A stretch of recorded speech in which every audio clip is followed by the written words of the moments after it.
在印度东部有一个地方，地面终年在燃烧，你踩下去的那一块土地，可能下一秒就会塌陷起火，路过的一道裂缝都会冒出滚烫的白烟，哪怕是冬天最冷的时候，地表温度依然高达70度，纸片落地，不等你弯腰捡起，已成灰烬。这里不是炼狱，但比炼狱更真实，它叫贾里亚，一个因为煤炭而繁荣，又因为火灾而千疮百孔的地方。整整109年，这片土地从未熄灭过。地下的煤层深处，一场巨大的火灾自1916年起就没有停过，火舌顺着缝隙蔓延至整个区域，吞噬了房屋，吞噬了土地，也吞噬了生活在这片土地上的人们。更不可思议的是，在这团永不熄灭的地火之上，依然住着50多万人，男人、女人、小孩，照样吃饭、睡觉、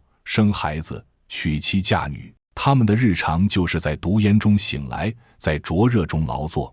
你或许会问，他们为什么不搬？答案简单又残酷，搬了，他们就活不下去。在加里亚，煤就是命，是唯一的经济来源。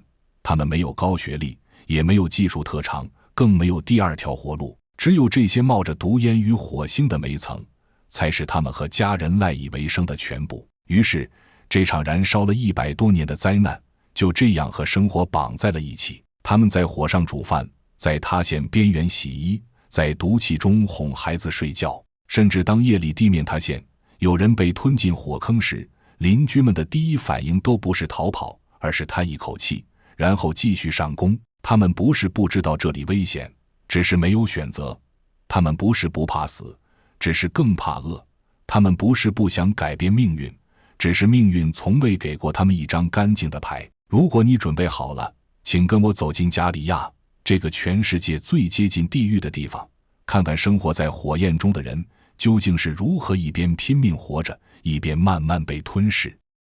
如果不是亲眼所见，你很难想象地球表面会长时间自然不息。而在印度贾坎德邦的加里亚煤田，这种现象已经持续了1个多世纪。加里亚煤田原本是印度最富的煤炭资源地，被称作黑金之地，在英国殖民时期就已被大规模开采。根据记录，这里藏有超过130亿吨的优质焦煤，曾一度支撑起印度近1半的钢铁工业。但命运的转折点发生在1916年。那一年，一次施工失误点燃了地下煤层。由于煤层分布广且相互贯通，火势迅速蔓延到地下，延伸到地表，在一头扎进整个城市的土壤中。从此，一场看不见的火灾开始吞噬这片土地的生命线。最初只是几个矿井被烟雾充斥，接着道路开始塌陷，民宅地板下出现滚烫热气，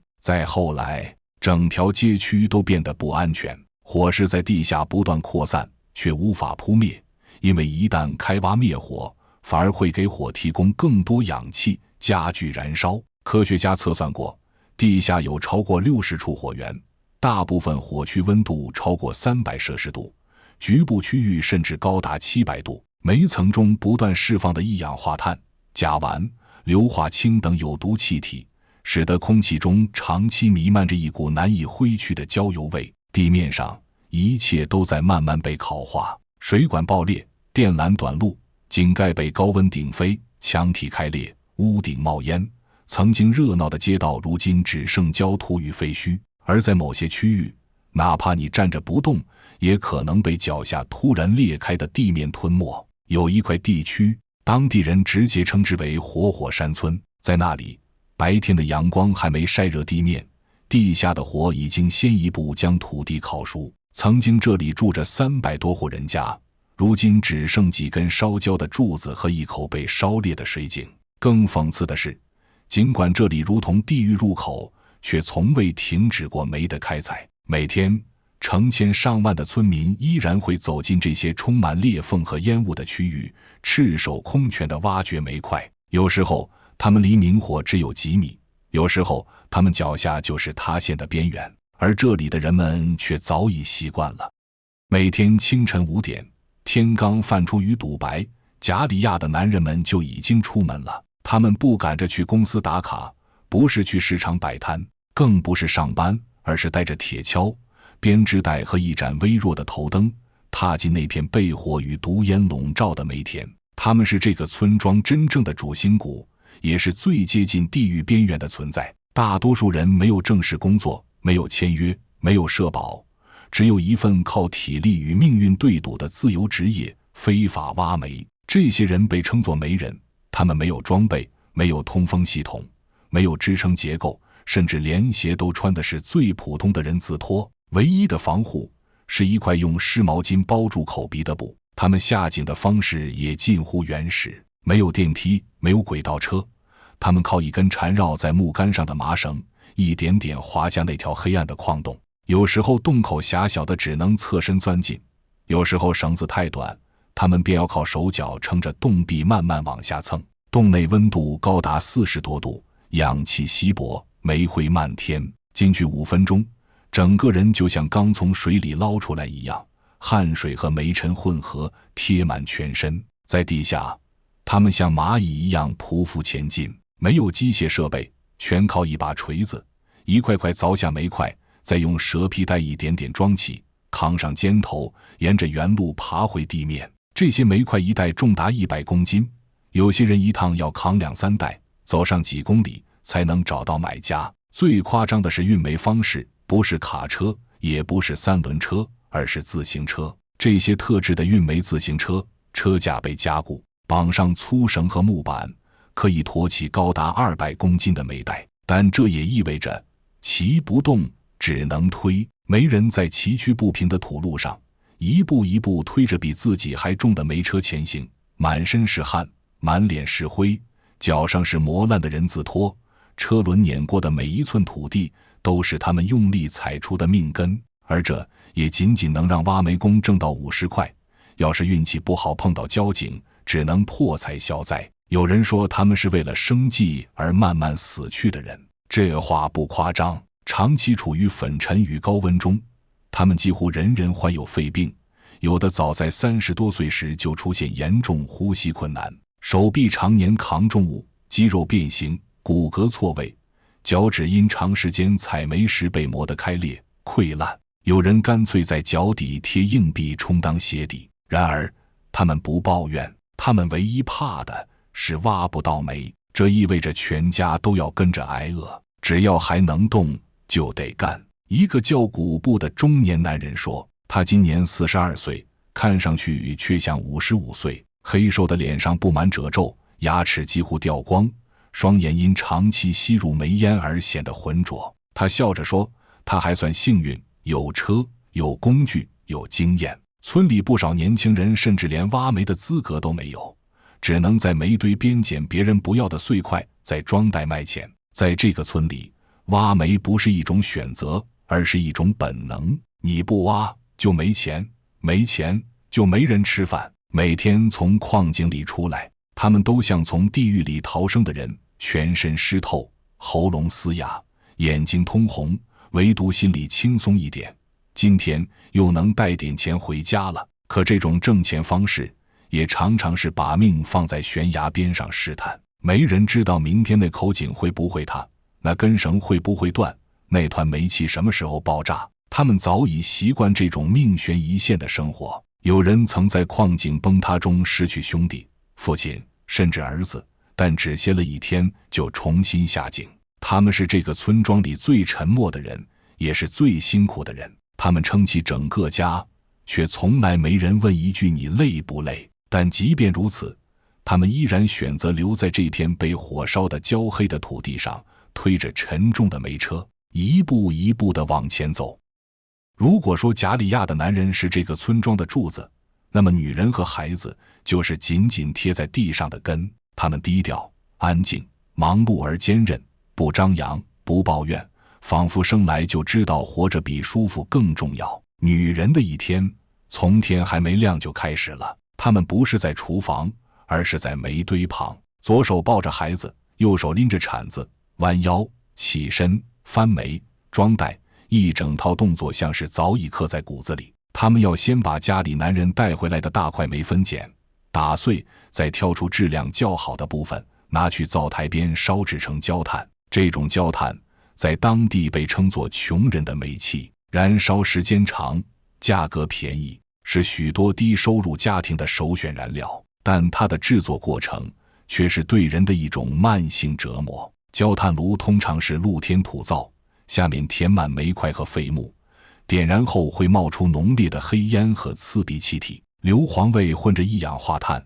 二氧化硫，呛得人眼泪直流。可这些女人得守在灶旁翻动煤块，时刻防止烧焦或熄灭，烟熏火燎一整天，满脸煤灰，眼神空洞，鼻孔里是黑的，肺里是热的，他们咳出来的痰也带着煤灰的颜色。他们卖焦炭，推车到市场，一筐筐的送，一捆捆的卖，有的走10几公里，只为多赚几卢比。有时路不好走，焦炭撒一地，他蹲在地上，一块一块重新捡起来装好。他们很少有属于自己的时间，做饭、烧水、照顾老人、缝衣补鞋、洗衣洗脚，再加上烧焦炭、捡煤渣、打扫煤灰，每一项都不挣钱，却每一项都离不开他。但他们不觉得委屈，唯一让他们心里沉重的是孩子。贾里亚的孩子是从煤堆里出生的，他们从小就知道煤能换钱，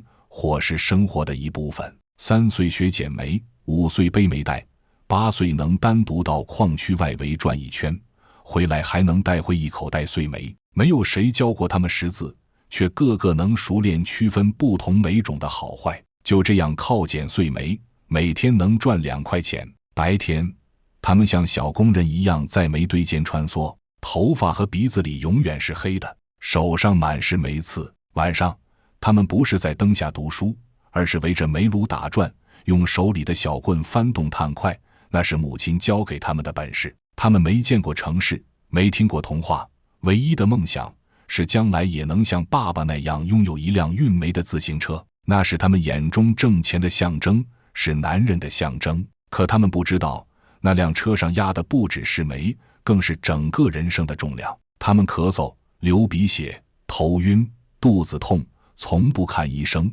因为大家都这样习惯了。有的孩子3岁时肺功能就已经比正常儿童低30%，有人刚上10岁就查出慢性矽肺病。可即使这样，没人敢停下来，因为停下来意味着断了收入，断了希望。这些女人和孩子并没有选择生活在火与煤之间，但他们早已被生活逼得别无他路。有人说他们是煤田上的沉默者，但其实他们也有声音，只不过早在一次次咳嗽与沉默中被煤灰掩埋了。你以为这个燃烧的地方是天灾所致，殊不知这其实是人祸。这片燃烧了100多年的煤田，名义上由印度国家煤炭公司下属的巴拉特焦煤公司管理，它是印度最大的煤炭生产企业之一，也是整个贾里亚区域的控火人。然而这场火政府不扑，企业不管，村民责无从讨。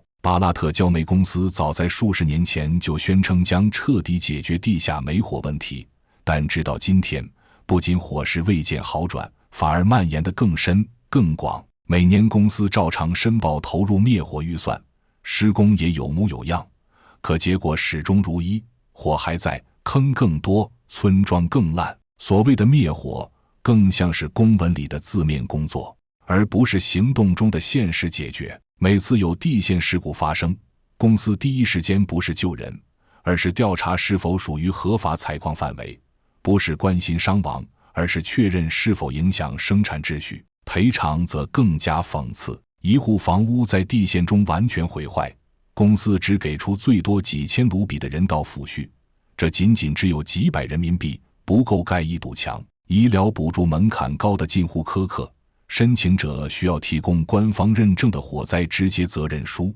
而火灾却长期被界定为自然现象，无具体责任方。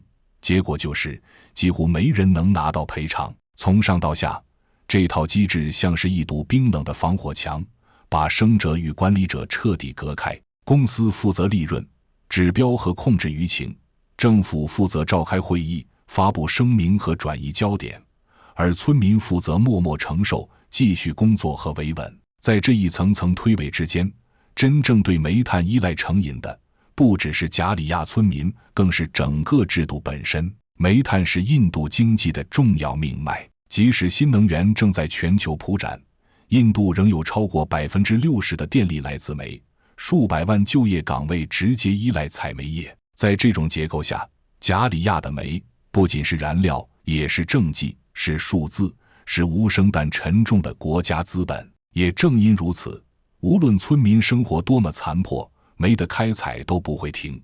无论的表列得多宽，矿产指标都必须完成。无论有多少人死在火里，报告上只写一句：情况可控。权力对痛苦的无感在这里展现得淋漓尽致。村民不是没想过抗议、上访、请愿，可每一次行动都在安全考量下被劝退，或在稳定维序中被消音。就连媒体报道也常常被协调。外媒想进入加利亚采访，需层层审批，到了现场往往被限制拍摄。本地记者早已对煤矿公司的态度心知肚明，不敢深挖，只能写些轻描淡写的火灾回顾或纪实风貌。时间长了，村民也明白，他们的存在在体制眼中只是不可控变量，而不是有血有肉的人民。公司不需要他们的声音，只需要他们的沉默。政府不期待他们反映问题，只希望他们别出事。于是他们选择继续搬煤，继续烧饭，继续在塌陷的土地上修补裂缝，因为他们知道，再多的呐喊终究也比不上一车按时运出的焦煤有价值。在加里亚，命运早已被量化，谁控制煤，谁就拥有了决定别人生死的权利。而那些在煤火中挣扎的村民，只是这套系统中最不起眼也最不会被原谅的零件。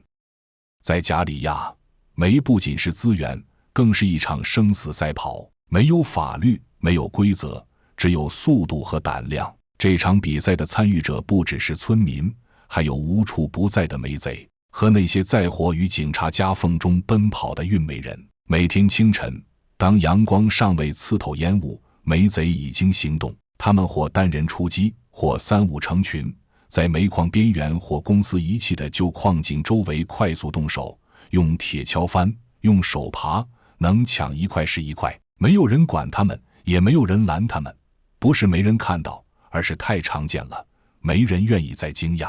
这场掠夺没有枪声，但却充满了原始的暴力逻辑。谁动作快，谁就能多装几袋；谁胆子大，谁就敢靠近还在冒烟的煤堆下手。有时为了一袋煤，甚至兄弟之间也会大打出手。这些抢到的煤很快会被分装、转卖、转运，进入地下市场或黑市炉灶。买家来自各地，他们不问来源，只要价格低，煤质硬。就这样，一块块煤绕过国家和公司的手掌，流入另一套灰色经济体系中。而维系这条煤黑链的是成千上万的运煤人，他们大多来自更贫穷的周边村庄，没有矿权，没有工作牌，甚至连身份证都不全。唯一拥有的是一辆加固过的破旧自行车，那是他们谋生的全部。车把绑上粗绳，车架换成铁管，轮胎换成加厚橡胶，这样才能驮起上百公斤的煤袋，在崎岖山路上硬撑几十公里。一趟车最多装300公斤，每一趟车能挣30到50卢比，约合人民币3到4元，每天拉3、4趟，勉强能供一家人吃饭。有些人甚至连饭都顾不上吃，背心湿了干，干了再湿，累得走到集市门口，差点晕倒，却还要硬撑着讲价。他们没有工会，没有合同，更不会上电视，没人关心他们死了会怎样，只有车上的煤必须按时送到。而这些煤最终进入了各种家庭、作坊、小厂、茶摊、烧砖窑和餐馆，支撑着加里亚之外的庞大低端经济链条。它们是城市边缘的燃料，是底层生计的火种，也是某些官员和企业偷偷分润的黑金。这是一场永不停歇的掠夺。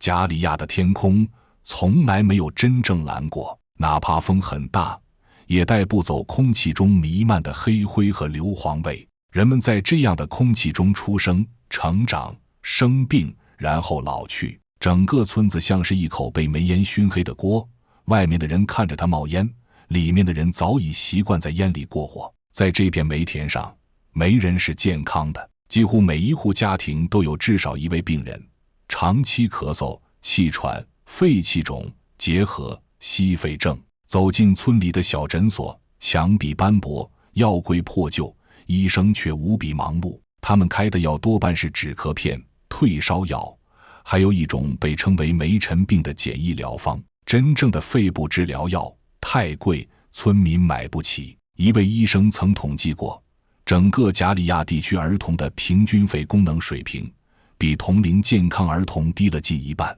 这里的孩子不是没长大，而是没机会健康的长大。他们很多人从未上过学，也从未见过城市。他们最熟悉的地图是村里通往煤田的小路，是家门前那堆煤渣的形状，是哪条裂缝昨晚扩大了一点。他们能分得出哪种煤更好烧，哪块地不能踩，哪口井快要爆，但他们分不清未来和现在，因为这两样对他们来说几乎没有区别。在外人眼中，这一切是灾难，但在他们眼中，这不过是生活。一位母亲曾在自家破烂的院子里给孩子洗澡，水是褐色的，冒着热气。她不慌不忙，一边搓洗孩子的背，一边往煤炉里添柴。她说，这里虽然不好，但总归还是家，搬出去没水没电，怎么活？她的丈夫每天挖煤，她的孩子每天捡煤，她自己每天烧焦炭。她说，他们一家三口都在为煤活，也可能为煤死，但除了煤，他们别无选择。更令人唏嘘的是，这场地下火灾，科学家预估还会燃烧超过3000年。是的，你没听错，3000年。对政府来说，它是一项地质难题；对企业来说，它是一个长期资产；可对村民来说，它就是一个慢慢烧光未来的火坑。他们的命运像煤一样，早已被压缩、折叠、埋入地下，只等哪天塌下来，就当作意外一场。没有人能回答他们的问题：什么时候能搬？搬去哪里？搬了之后怎么活？也没有人敢承诺补偿、改善、教育、未来。这些词听得太多，信的人早就不在了。于是他们继续过着燃烧式的日子，白天烧水煮饭，扛煤卖钱，晚上听着地底隐隐的闷响入睡。有时候睡梦中惊醒，不是噩梦，而是屋外传来砰的一声塌陷的响动。第二天一早，又是一堆人拿着铁锹去煤田边挖煤，就像什么都没发生一样。在这里，时间不会回头，生活也不会暂停。而下一代正睁大眼睛望着那些冒着烟的裂缝，学着如何活成大人，如何在这个地方不死就算赢。他们是未来，但未来已在毒烟中慢慢沉没。长视频制作不易，如果您还喜欢本期内容，欢迎订阅、点赞、转发，我们下一个视频会更精彩。